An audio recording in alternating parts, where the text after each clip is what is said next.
Hey everyone, it's Chloe here, and I'm so excited to be with you all today. We've got a great discussion lined up, and I can't wait to dive into it. So let's get started.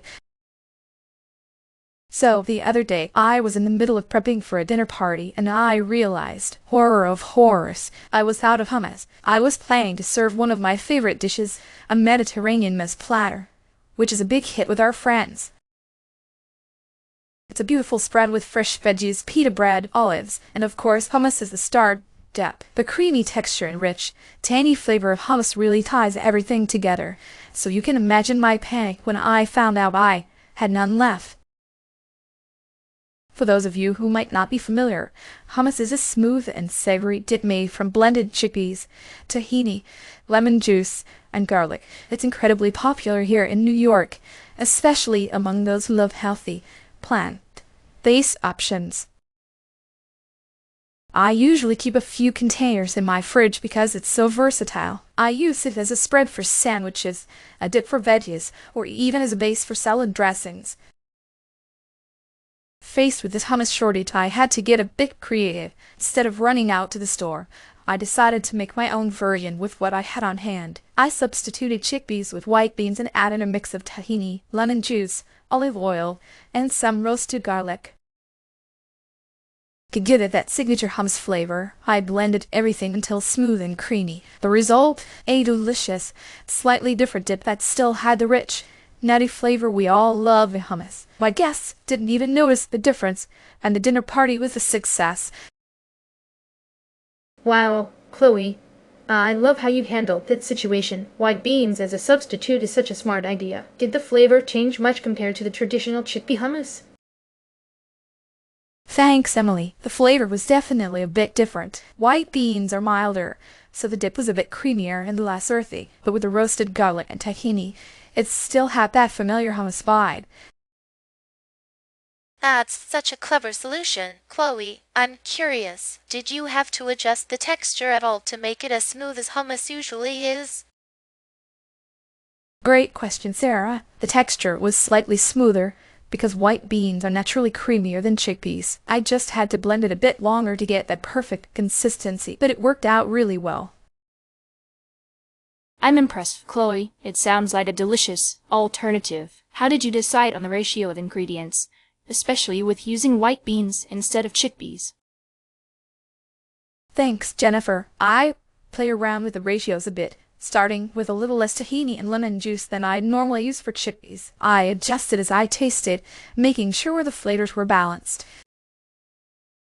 It was a bit of trial and error, but in the end, it came together nicely. Chloe, that sounds amazing. Did you add any unique spices or toppings to your hummus to enhance the flavor even more? Thanks, Maya. I actually sprinkled a bit of smoked paprika on top and drizzled some olive oil. It added a nice depth of flavor and a bit of color, which was a hit with everyone at the party. That's fantastic, Chloe. When it comes to buying hummus, one thing I always look for is freshness. In California, hummus is a staple at our picnics and barbecues, so I've always made sure to buy it fresh from local markets. The fresher it is, the better the flavor, and of course, always check the expiration date. Absolutely, Sarah. Freshness really makes a difference in the flavor and texture of hummus.